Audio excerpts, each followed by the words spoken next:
is the Celebrity Afterlife Report podcast.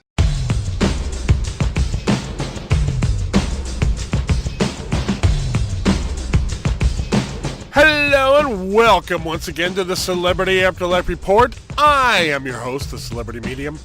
As always, I have a roundup of the most up-to-the-minute gossip about all your favorite deceased celebrities. I'm excited to tell you what's going on in the next world, so let's get right to it. On the earthly plane, he had a dream. In the afterlife, he has many a woman's dream. As I told you a few weeks ago on the report, Dr. Martin Luther King Jr. has decided to spend at least his foreseeable future as a soul singer. As I reported, he is being coached by Teddy Pendergrass and other famous singers, and according to my sources, they say he is doing very well, rapidly learning the skills needed to be a successful stage performer. Pendergrass told the source that King's experience as a preacher and public speaker are helping him tremendously in his new career. Now I am informed that King has taken the next step on the road to stardom, making his first ever live appearance in front of a crowd of several thousand in a Next World Arena setting. Using the name Doc Martin, the former civil rights leader took the stage on his birthday, January 15th, in front of a deafeningly loud, almost all-female throng. The audience's screaming and clapping, described to me as like something from the early days of the Beatles, continued for several minutes, causing King to have to wait to start the show until things settled down so he could be heard. Afterlife newspaper reports say that 10 seconds into his first number, women were storming the stage, calling his name, some of them crying. By the time he finished after an hour and a half, his face was drenched in sweat, and there was a pile of panties and bras at his feet thrown onto the stage by adoring female fans. After the show, the doctor had to hide backstage for hours until the crowd outside the arena thinned out. Even then, he was snuck out in the back of a plain white delivery truck to avoid a riot. So, judging from the reaction to his first ever performance as a singer, it seems the naysayers were wrong, and King seems to be on his way to a stellar career.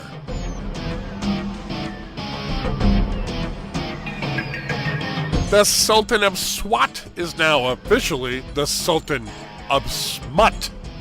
As regular listeners know, former New York Yankee legend and Baseball Hall of Famer Babe Ruth is working these days as the host of a Next World radio morning show so raunchy that many have said it makes Howard Stern in his heyday seem tame. The Babe and his bullpen show has made its reputation in part by tricking unsuspecting new arrivals to the afterlife into coming on the show using Ruth's status as the lure. A few weeks back, former Chicago Cubs star Ernie Banks turned the tables on the Bambino. Having heard what Ruth said about him on the air before his appearance, Banks arrived prepared and taunted him about his alleged bout of syphilis back in his playing days. Ruth seemed unprepared for the jibes and came off worse than Banks in the exchange. In recent days, the former slugger turned his attention to recent arrival to the afterlife, Gary Owens, best known as the on-screen announcer of the old Laugh-In TV show. Being new to the Next World, Owens didn't know the nature of Ruth's show and went on it, happy for the chance to meet a baseball legend. After some pleasantries were exchanged, Ruth began taking verbal shots at Owens, including making fun of Owens' famous baritone voice. Gary took it in stride until the jibes turned sexual, at which point he lost it. The interview, such as it was, ended in chaos, with Owens telling Ruth what he could do to himself and suggesting that he use one of his old baseball bats to do it with. While the Babe's co-stars seemed to think this was hilarious, Ruth himself was offended, or at least he pretended to be. Owens stormed out of the studio, telling one of the reporters camped outside Heaven 107, the station that airs Ruth's show, he was disappointed that a man he had looked up to since he was a boy had turned out to be such an a-hole, unquote.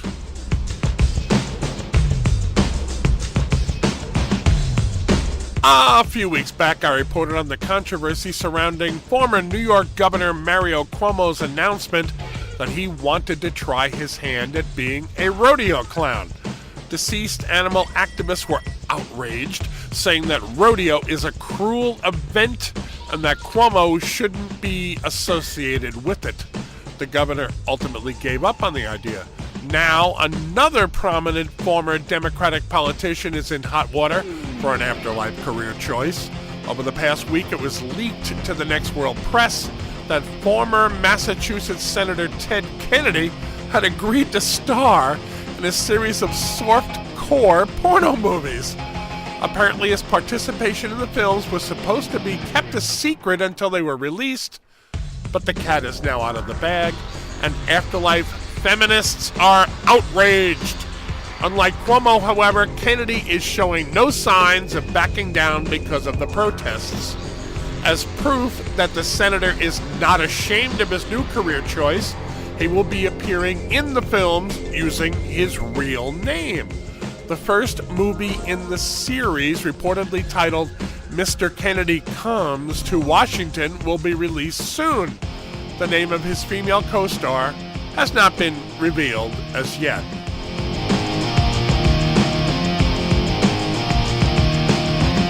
Several months ago, I told you about a man in the next world who goes around impersonating actor Abe Vigoda. The man, whose real identity is unknown, has made something of a reputation for himself by convincing people that he is the real Vigoda, who is still alive and presumably well on the earthly plane. Occasionally, the man is hired as a gag to pretend to be Abe at grand openings and such, but most of the time he simply counts on the fact that people will assume he actually is Vigoda, since he is, as I have been told, a dead look-alike for him. Despite the fact that he has been the subject of more than one press story explaining that he's an impersonator, the great imposter apparently still runs into people who take him at his word and treat him as the actor who appeared in The Godfather and on the Barney Miller TV show. Most recently, he was at a red carpet event where the TV show host played along and interviewed him as if he was the real Abe Vigoda. I'm told that the man has obviously extensively studied his doppelganger so that he can convincingly answer just about any question thrown at him.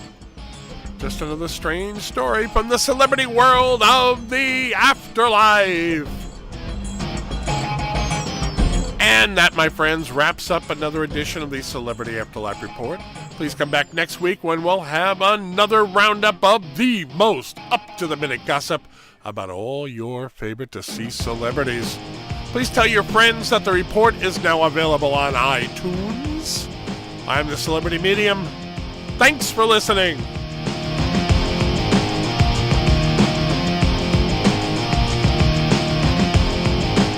You've been listening to the Celebrity Afterlife Report podcast. To ask a question about your favorite deceased celebrity, call 818-3-MY-DREAM. 818-3-MY-DREAM. 818-369-3732.